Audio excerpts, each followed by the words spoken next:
Hey, welcome to the Drip and Stone podcast, a podcast where two friends raise a glass and we have a conversation. I'm Nick. I'm Kyle. Kyle, I think we should invite all of our friends to have a pour of something great along with us. Yeah, it's a great idea. Whatever it is that you have handy. It's only going to make the episode better. You know what else would make the episode better? What's that? If you support the podcast by going and rating the podcast wherever you get great podcasts like this podcast. I think I said the word podcast a lot of times. I didn't even know we were doing a podcast. Yeah. What do you think we've been doing for the last 5 years? Thought it was just like for us. What are these mics for? I mean, it is for us, but like, what do you think these mics are for? Making me like a time capsule kind of a thing, maybe. Well, but like, like when we go out in public and people stop us and ask us for pictures, right? And ask us to sign their babies and stuff. Yeah. It's because of this. Oh, I've been putting this on the internet the whole time. Yeah. Well, okay. Okay. Hence the reason why I ask people to support the podcast by telling someone about the podcast. I just thought you were like saying like, just support a podcast. No, support this one. I mean, podcast. Support podcasts in general, but right. Like add this one to it. Cool. And financially support Drip and Stone by visiting our Patreon page. Yeah. Patreon.com/Drip and Stone. Indeed. Like, where do you think all this money has been coming from? I don't know. Just, I mean, it's definitely not. Thankful. It's definitely not my feet pics. Like those have not taken off. Your only feet page. Right. So it's coming from somewhere. Well, there you go. Okay. Well, now that we've invited everyone to your only feet page. Now that we've invited everyone to have a pour of something delicious and support the podcast that you didn't know we've been making for the last 5 years, would you also like to drink something delicious? Yeah. Actually, we don't know if it's delicious because this is a brand new bottle. Ooh. Yeah, this is a product that we've had a version of, but we've not had this one. Okay. This comes from our friends at the Brook Distillery. Oh. They're on the right across the bay from the Bowmore Distillery. There you go. Yeah, on the Lockendall. Lockendall, yeah. There you go. You're teasing. So is it a scotch? It is sort of not. Nope, it's not scotch at all. Oh, but it's Scotch-esque. This is the Botanist. Oh, we've had that. That's a gin. Yeah, that's an Islay gin. Yeah, it is. But this is a different version of that. This is the Botanist Islay Cask Rested Gin. Oh, yeah. It's got some color to it. It actually like darker than some scotches. Honestly, it really is. It comes in at 46% ABV. And I've been searching for this for the last 6 months or so. Well, for sure. Correct me if I'm wrong. You've had this or a version of this at Brook Lottie. Yep. And you asked them at the time, when is this coming stateside? Yeah, and they basically said at some point in the future. Eventually. Yeah. Right. And they asked where I was, and the person kind of leading the tasting and leading their gift shop pulled out this massive binder just from under the desk or under the counter and sets it on the counter, and she's like, "Where do you live?" And the US. She's like, yeah, but where?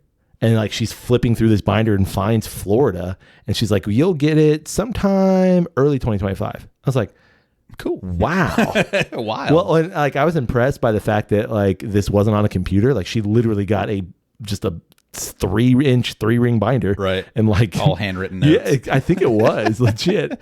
And you'll get it sometime early next year. So I've been waiting for it. Wow. And I've been looking for it. I found the cask strength Botanist. Yep. And actually I saw that probably late December. So I was like, okay, if that's here, then the Islay Rested Gin is probably soon to follow. Right. And I was right, because I went to a big box store and I found this one. Sweet. But I'm interested. I'm gonna read you some bottle words. Okay.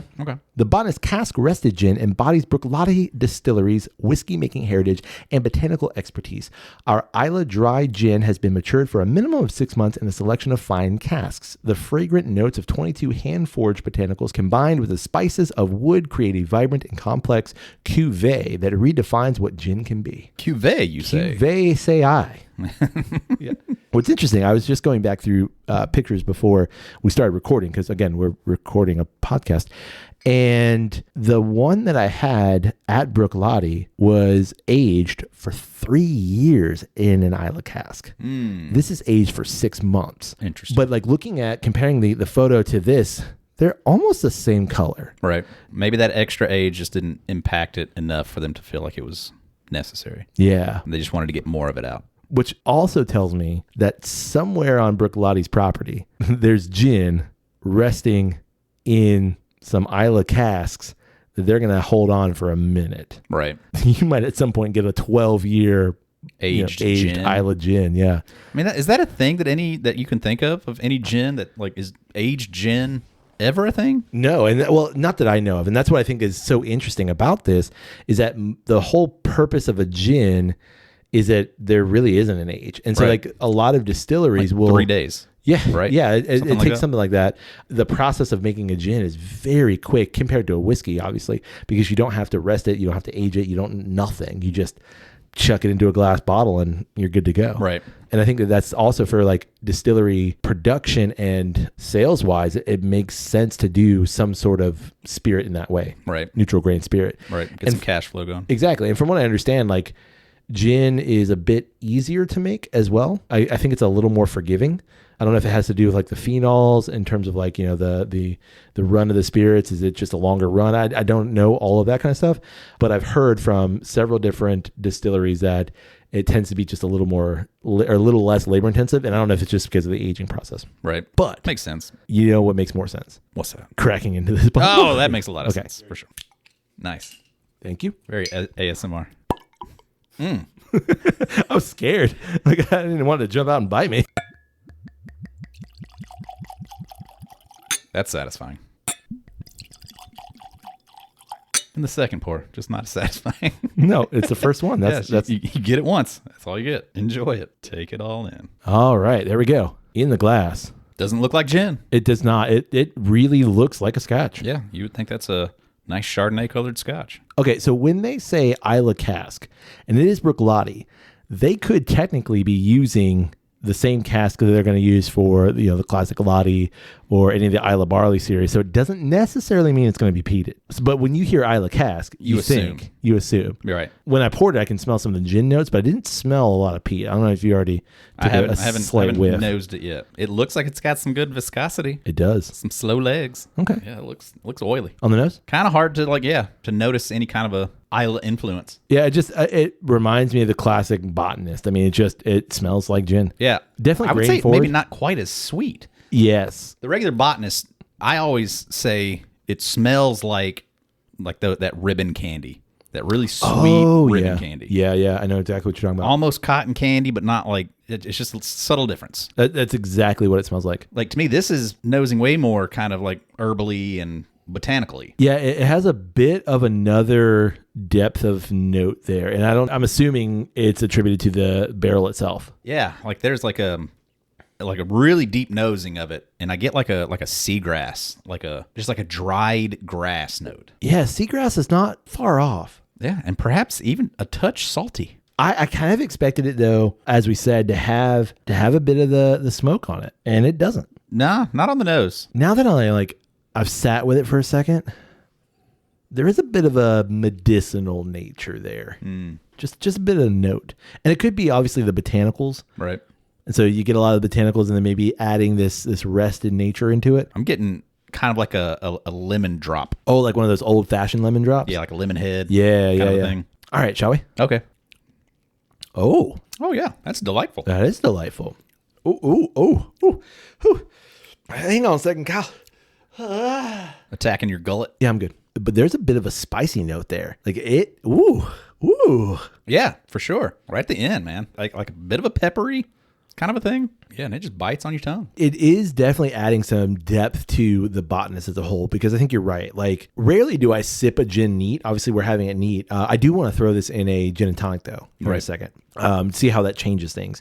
But I think the Botanist has a lot of that sweetness on the palate normally as well, which is what I like about the Botanist. But here, it's reshaping that a bit, and it's way more woody. It's like that wood is definitely pronounced. Yeah, there's like that tanniny kind of a thing, that just kind of dull, bitter note that's on the back end of it now that generally you don't get in a gin. But now it's got that influence on it, and it's giving it that barrel note. It reads more to me like almost a cordial, or like what was the Icelandic thing? Oh, the Birker. Was it the Birker? Oh yeah, that had that twig in it. That twig in it. Like it Yeah, feels legit. It feels like that. Yeah, you're totally right. Because it's not a standard gin, Right. But there's something else there. Yeah, that's spot on. It does have it's like a little stick influence, little tree branch. little wood note.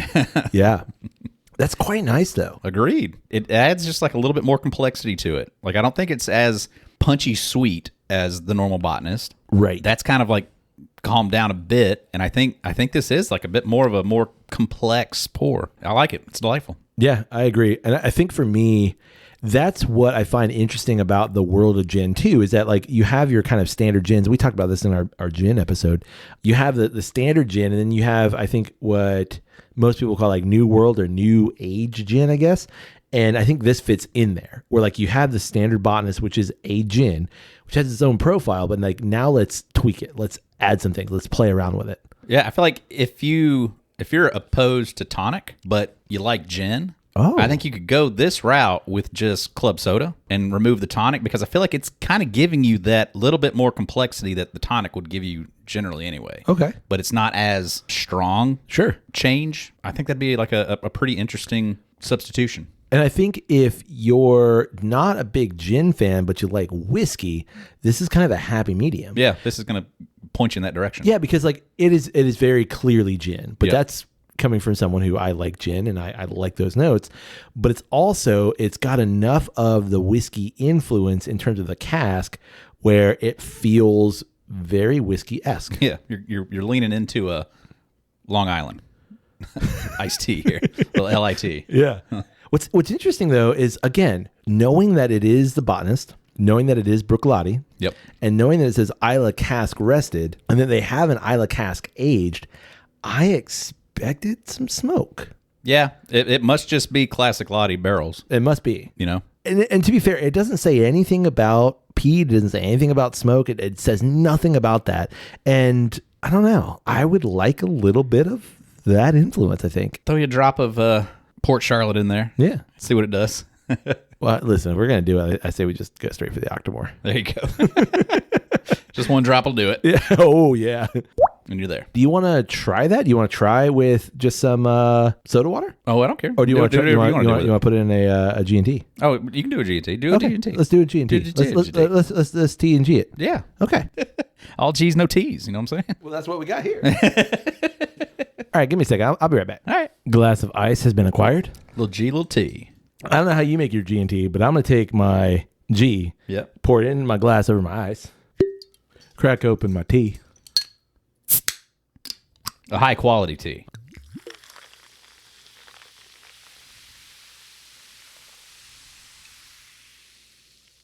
Damn. Crowd went wild. Sound like an AI Coca-Cola commercial. But better because it's real. All right. G&T acquired. G&T. Shall we? We shall. Doesn't smell like anything, so I'm just going to Smells like ice.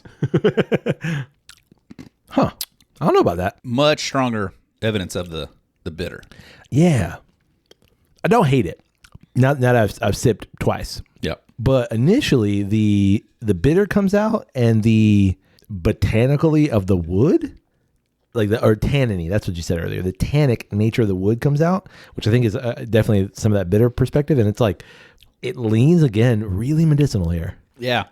And that tonic bitter, I think, matched with this now new wood bitter, becomes very dominant. It's a little... Squeeze a lime on it might do the thing. Yeah, and I don't have a lime. Yeah. that might neutralize it. That might does it, but I want to taste the Islay Cask gin, and I think we had enough in there. Like we had a good ounce and a half, maybe even 2 ounces in there. Right. But it does some funky things with the tonic there. Right. That does not make it better. Yeah, it's okay. It does not make it better though. Mm-mm. That to me is interesting because I would then rather sip the Islay Cask Rested Gin than have it in a gin and tonic. Yeah. I still go back. I think it might be interesting with just seltzer. I think the flavors in that gin specifically would be enough to come through and it still be an interesting cocktail. Yeah, so you don't have the extra bitter. Right, with the tonic. Yeah. Yeah, it's not you're probably right. What is tonic? It is a soda water basically that is sweetened with a derivative from the quinine tree. That's what I was going to say. It's quinine. Quinated. Then quinated. Yeah, that's it. Yeah, I think it's the quinine tree, or at least that's the quinine is the chemical. Maybe it's like It's just that quinine thing. Yeah, I don't know.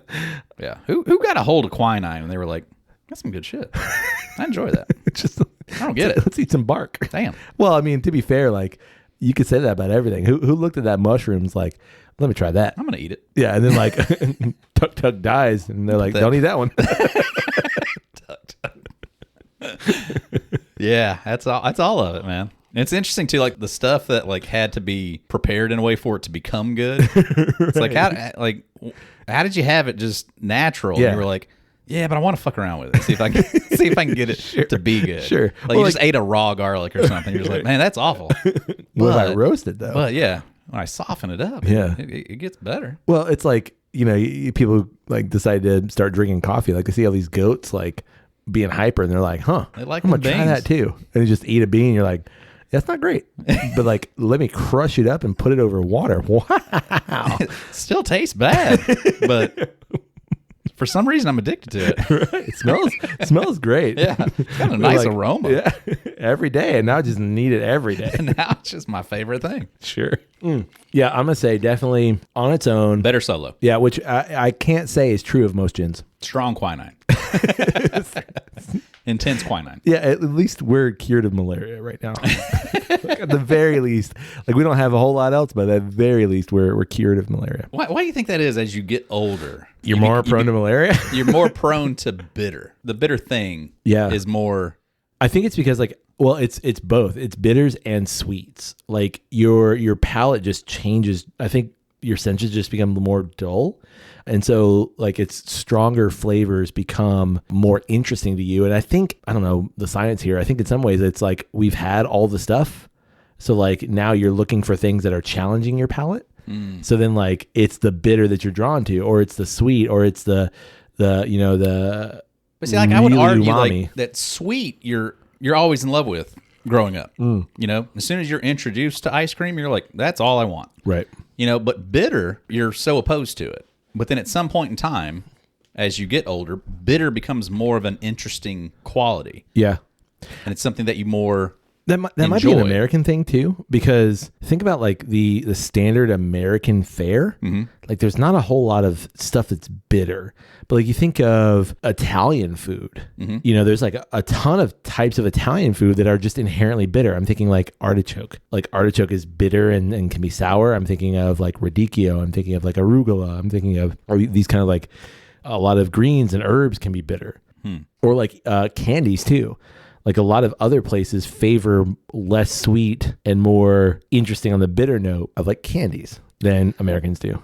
Yeah, but I just feel like it's still more of a general, I think, like I think it is kind of like exaggerated in American culture, but like I just think the concept of sweet, like if you could take a kid anywhere in the world and like offer, would you like some candy versus would you like this dark chocolate? They're going to go candy. They're usually going to go like in that candy route, Sure. But at some point in time, you open yourself up to the bitter and that becomes a just as interesting quality. Well, that's what all the bitter people hope. Like open yourself to the bitter. Right, yeah. Yeah, Trying to come to the convert you dark side. The bitter side. Exactly, yeah. Like growing up, my parents always drank unsweetened tea. Wow. But then they would sweeten it. What? They would sweeten it with Sweet and Low.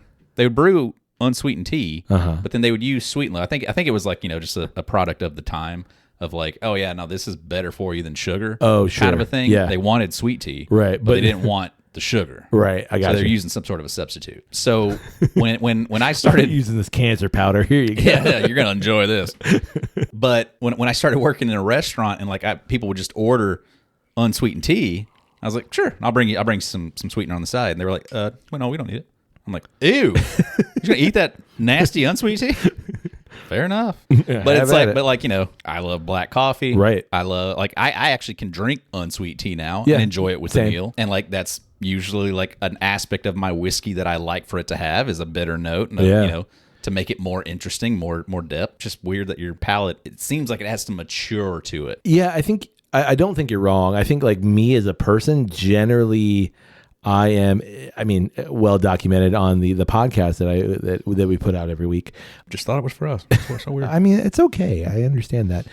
What I love about the statement that you made is that It's very clearly genuinely you, because you didn't know that this was going out to millions of people. Right. But it is going out to millions of people. And there are millions of people that listen. And appreciate it. So again, every time some random person asks you to sign their baby, right, that's why. Yep. Generally, I'm not, I don't gravitate towards sweet things. And usually I'm like, oh, that's too sweet. So I think you're right. I think it's either like as we get older, we then appreciate the bitter. And I think we've talked about this in a previous episode, like the bitter or engaging in the bitter also allows you to appreciate the sweet as well. Yeah. So I think that especially in a drink like this and in anything we do, like that bitter note, when it is prominent and when it is complementary, that makes the sweet that much better. Right. Bitter makes it better. Yeah. I mean, I just think it's something like, all right, say for you, have you noticed anything specific changing in your tastes since adolescence? Definitely. Right. Yeah. I was never someone who really liked chocolate. Again, just me and sweets. Like, I don't know if it was always being scared of sugar or whatever, but like, I never crave something sweet. It's really rare. And normally when I have something sweet, like if you give me a piece of cake, I'm probably going to eat the whole cake. Wow. You give me a piece, I'm going to eat the whole cake. No, you give me a piece of cake, I'm probably going to eat the whole piece, but like I'm actually good after about 2 bites. Like, cool. That's I'm fine. Like not wanting to be rude and be wasteful. Yeah. I'll eat the whole think there's thing. some of that. I'll just It's also eat the like, whole cake. I think there's some of that, but there's also like I'm supposed to really like this thing. But like, okay, like a cake pop, I'm totally good. Like that's the right amount of cake for me. Right. Yeah. Like give me 1-2 bites max. One I'm insanely sweet bite of cake so that I don't want anything sweet for a month. So good. Yeah. No, but for me, I think I used to not really like chocolate. And now, like, I love a good dark chocolate. It doesn't have to be like crazy bitter or anything, but like just a high quality, good chocolate. Like, don't give me that Hershey's waxy BS. Like, give me some good, like maybe Lindt, which is better. It's not the best chocolate, but give me some Lindt. Right. Give me some Godiva. Give me some like good, high quality, like 60% cocoa and above chocolate. Hell yeah. Ghirardelli. Oh yeah. Give me that. Yeah. Like I don't crave like a German chocolate cake or anything like that, but I would be more apt to order that now over like birthday cake, just straight up birthday cake. I would rather the dark chocolate cake or something like that. Right. Yeah. So that's a recent change for me. What about for you? I mean, I know like things like that I don't generally like, but if I get it in really good quality, I can appreciate it. Okay. Like specifically, I think of olives. Ooh. I don't usually like olives in any way, but if I get like like really Libby black canned olives for you, no, I hate that stuff. Or like even like just like the olives with the red thing in them in a martini, like I think it's a pimento. Yeah, or I think or something. Yeah. A piece of a cherry. I don't know what it is, but it's gross, and I don't like those. But like a nice like big like Italian olive that's like fresh and whole and has the pit in it, and Kalamata. Yeah, some of that stuff. Like I can get into that. I can appreciate it, and I can enjoy the flavor of it. And that's certainly like something that. Yeah, normally if it's like on my pizza, like I will peel that off real quick. But it's something I can like flick it at the person across right in my wife's mouth. Just you can have it. It's something that like I can definitely. I've noticed that my tastes on it are not as adverse. Yeah, to it anymore. Interesting. I've got another one. I used to like vehemently hate beets. Like just oppose. I think we've talked about this on other. A podcast, I guess. A podcast that we've done. Other episodes. But yeah. And now, like, not that I'm like, love me serve me up some beets, but I don't dislike them. Beet sandwich. Yeah, like where you just said like you used to pick an olive off of a pizza. Like if I had a salad with a beet in it or something, like I y'all can take this one back. yeah, I need one that hasn't been now beated. I'm like, okay, yeah, totally. Or like for whatever reason, I was like, okay, I'm gonna make borscht, which is like it's a beet soup. Made it, had it, and liked it. Or you made it? I did, yeah. Wow. Yeah, because I wanted to like, okay. That's too much. Like if you're averse to the thing and then you're going to like just like and that's highlight why I did it in a dish. Yeah, that's why I did it. Messed up. Yeah, no, that's why I did it. I'm like, okay, I'm gonna distill this thing down into its like primeval form. Dude, it's pure evil. purpley Satan's ready. spit. Right. Gotcha. And then I like tried it and I was like, okay, this is actually pretty good. But I think it's also like, nah, you got down there and you're like, okay, this is edible. yeah, I'm you're never right. gonna do it again. And I haven't. You're not wrong. I made it. I'm like, okay, so we're gonna eat this because I made it and I spent money on it. But like, I don't think I'm gonna eat this again. But like the last time we went to like a Jewish deli and they had like pickled beets and stuff. I had some of it. Loved it. I was like, this is fantastic. Yeah. So if you pickle it though. Well, that's the other is it argument. really like it's not the thing anymore. You don't call them pickled cucumbers. You just call them pickles. There's pickles. You know, well, it's a different thing now. Whoa, though. Like, I'm trying to come up with an example. Yeah, I guess if you pickle cabbage, you call it kimchi. Okay. Once you've taken the thing and just like soaked it in vinegar for a really long time, sure, and removed the essence of what it naturally is. Yeah, those aren't pig's feet; those are pickled pig's feet. Okay, that's not an egg anymore. That's pickle gold. All right, I got it. That's something else. I don't know why you did that. Wait, what do you mean? Those like beautiful red jars at the corner gas station? Woo! You ever have one? No. Yeah, me neither. I've never wonder what they are. Never done that. No.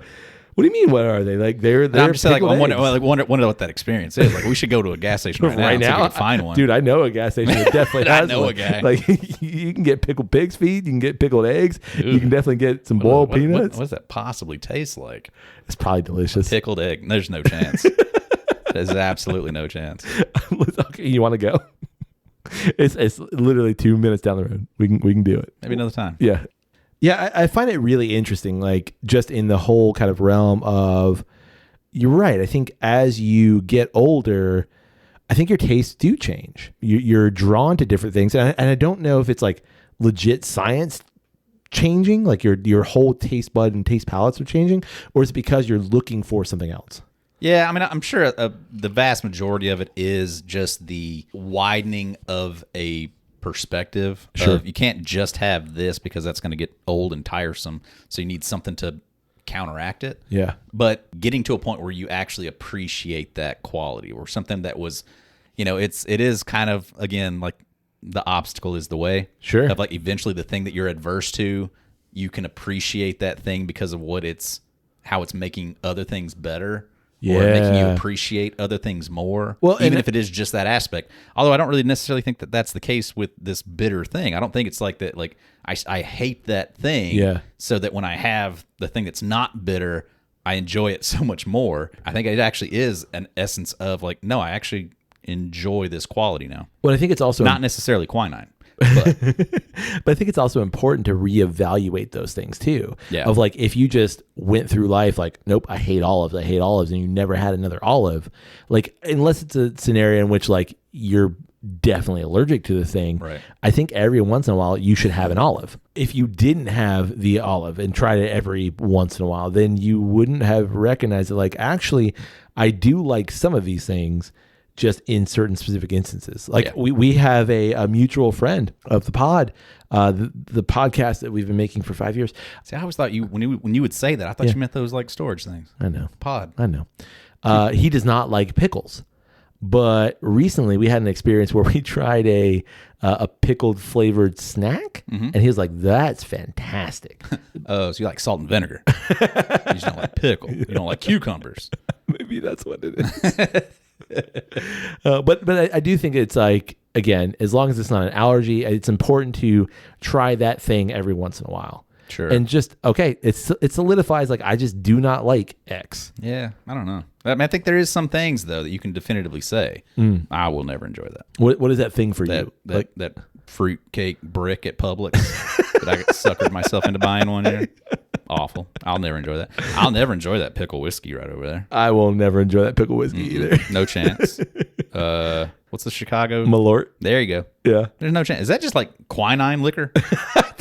Is that all it is? No, is it just like distilled quinine? No, it's distilled essence of AutoZone. Right. Yeah, there's no chance. Yeah. Okay. I'm still going to try things that I hate just to see if I hate them still. Yeah. I mean, that's the right call. You hated smoky Scotch at one point in time. Not wrong. You know? Yeah, and now I love it. Now it's it comprises at least half of the whiskey shelf. Right. Well, you got anything else? No, I think that's got it. We do have some more of the Islay Cask Rested Gin, and I might pour some more up. There you go. Okay. Well, we'd love to know, what do you think? See, like this part, like I'm not talking to you. I'm talking to the listeners. How have you not caught? This is episode 282. Well, how have you not caught? I'm just confused. It was always like just you thought it was like an assumption to me. Like I'm just talking to some random person. Close it. We don't, it's like Captain's log. Like you don't need to say Captain's log every time. It's your log, but he Captain. does every time. I know, and that's just what I thought it was. I thought it was just like a ritualistic thing. He's that not we were like doing. listening back to no, what we were doing. I thought this was just like ritualistic of just like this is how we started. Like Nick just started this weird thing. Yeah. Okay, yeah. Well, speaking of ending it, we'd love to know, what do you think about the Botanist Islay Cask Rested Gin? Have you had the Islay Cask Aged Gin? That's the one at Brook. Nick had it. I have. Yeah, and I think it's better. I don't really recollect it though. If I'm being, do you think it was smoky? I honestly don't remember. Okay, I just wonder if maybe that was what was like maybe influencing your assumptions. I don't. I honestly that day's all a blur. That was like 3 days. Big all day. A blur. Big day. Yeah, those are all a blur. We'd also love to know. A lot of different scotches consumed. Correct. Yeah. It's gin. Cool. Let me try it. We'd also love to know, what do you think about how our tastes change over time? Yeah. What kind of examples can you think of that have you've grown an appreciation for a thing that you at one point in time just absolutely couldn't stand? Yeah, and what's the thing that you continually try and like every time you're like, doesn't work. That's not it. Well, you can get in touch with us through email. It's drepandstone@gmail.com. You can also get in touch with us through social media. It's always one word, Drep and Stone, DREP and Stone. Come find us, share a thing, like a thing, see all of our things, and let us know what you think about them. And like we said at the top of the episode, we love it if you support this little podcast of ours. Helps keep the lights on, the recording machine recording, and more importantly, the AC running, because it's already hot. It's already summer here in Florida. That's correct. Hey, buddy. Hey, buddy. May your glass overflow. And your ass never show. Cheers, buddy. Cheers.